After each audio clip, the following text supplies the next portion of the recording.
روزانہ ایسے اسلامک واقعات سننے کے لیے ہمارے چینل کو سبسکرائب ضرور کریں۔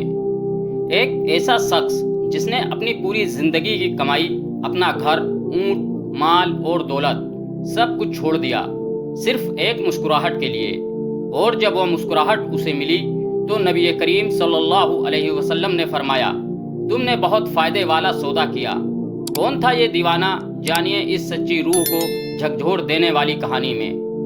دوستوں، جب مکہ کی گلیوں میں تعجب سے لوگوں نے ایک گورے چہرے والے روم کی زبان بولنے والے شخص کو دیکھا جو نہ تو قریش کا تھا، نہ حبشی، نہ یمنی، تو لوگ حیران رہ گئے۔ وہ آدمی نہ تو رئیس تھا، نہ تاجر، اور نہ ہی عرب کی کسی بڑی قوم سے تعلق رکھتا تھا، لیکن اس شخص کے سینے میں ایک ایسی روشنی تھی جو جلد ہی عرب کے ہر دل میں اترنے والی تھی۔ اس شخص کا نام تھا صہیب بن سنان، جسے دنیا بعد میں صہیب رومی رضی اللہ عنہ کے نام سے جاننے لگی۔ ان کی کہانی ایک ایسے بچے سے شروع ہوتی ہے جسے بچپن میں ہی بائزنٹائن عیسائی حکومت کے لٹیروں نے اٹھا لیا تھا۔ صہیب رضی اللہ عنہ کی پیدائش عراق کی تھی، لیکن انہیں غلام بنا کر روم، آج کا ترکی اور یورپ کے علاقے میں لے جایا گیا۔ وہیں انہوں نے رومن زبان سیکھی، انہی کے طور طریقوں میں پلے بڑھے، لیکن ان کا دل اللہ کی طرف جھکاؤ رکھنے والا تھا۔ انہوں نے دنیا کی شان و شوکت دیکھی تھی، لیکن دل کو سکون کہیں نہیں ملا۔ برسوں بعد جب کسی طرح انہیں رہائی ملی تو وہ عرب کی طرف نکل پڑے، ایک ایسا مسافر جو نہ گھر کا تھا نہ در کا، لیکن جس کی منزل کسی بادشاہ کا محل نہیں بلکہ ہدایت کا نور تھا۔ وہ مکہ آئے اور ایک تاجر کی مدد سے اپنا کاروبار شروع کیا۔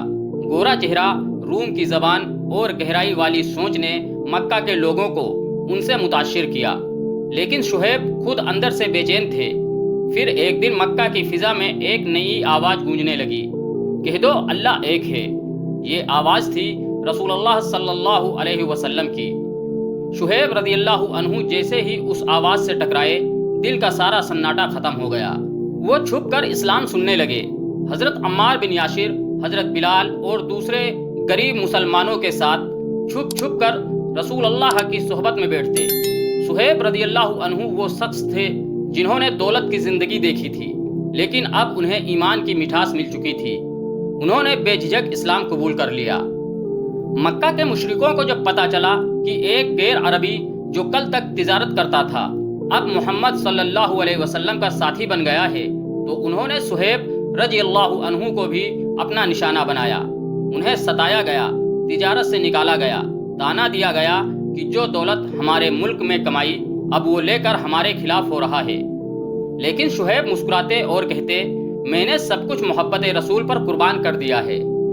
جب مدینہ کی طرف ہجرت کا حکم آیا تو صہیب رضی اللہ عنہ نے بھی جانے کا ارادہ کیا، لیکن کافروں نے انہیں مکے سے نکلنے نہیں دیا۔ انہوں نے کہا، تو ہمارے پاس غلام بن کر آیا اور آج دولت مند بن گیا ہے، اب اس دولت کو لے کر مدینہ جائے گا۔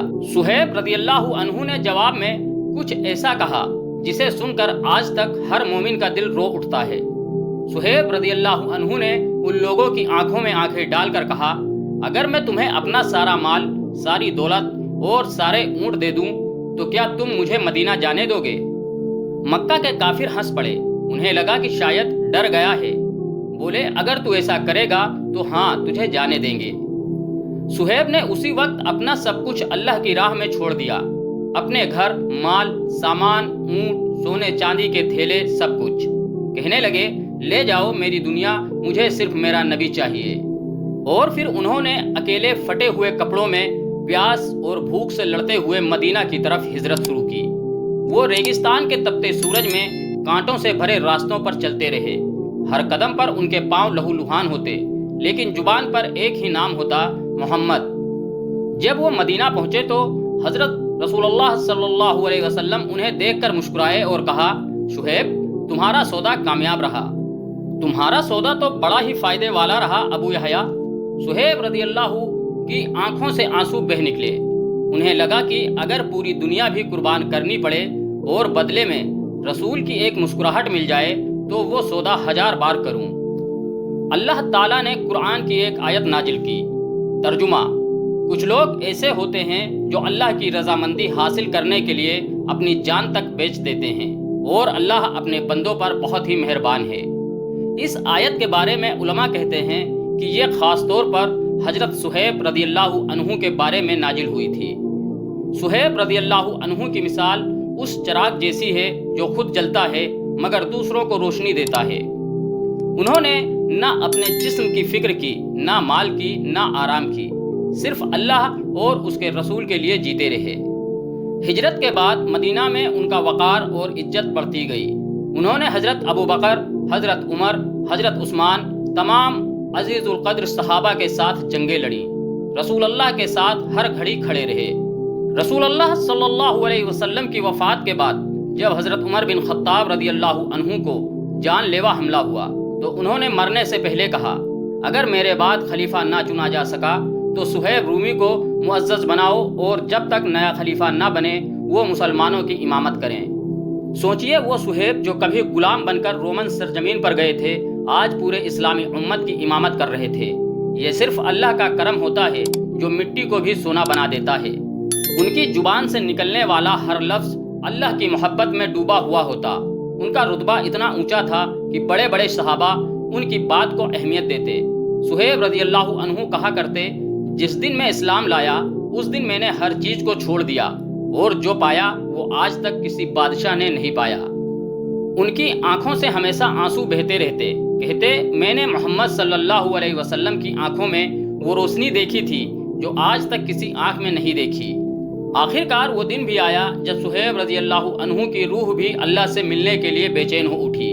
انہوں نے وفات سے پہلے کہا، اے میری روح جا اس مالک سے مل جس کے لیے تو نے سب کچھ چھوڑا ہے۔ اور انہوں نے اس دنیا کو اسی سادگی سے الوداع کہا جیسے انہوں نے اسے اپنایا تھا، صرف اللہ کی رضا کے لیے۔ دوستوں، کیا آج ہم بھی صہیب رضی اللہ عنہ جیسے اپنے ایمان کی قیمت چکا سکتے ہیں؟ کیا آج بھی ہم وہ سودا کر سکتے ہیں جس میں سب کچھ جاتا ہے لیکن صرف اللہ کی رضا ملتی ہے؟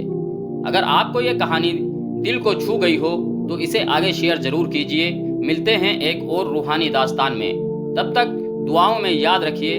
السلام علیکم ورحمۃ اللہ وبرکاتہ۔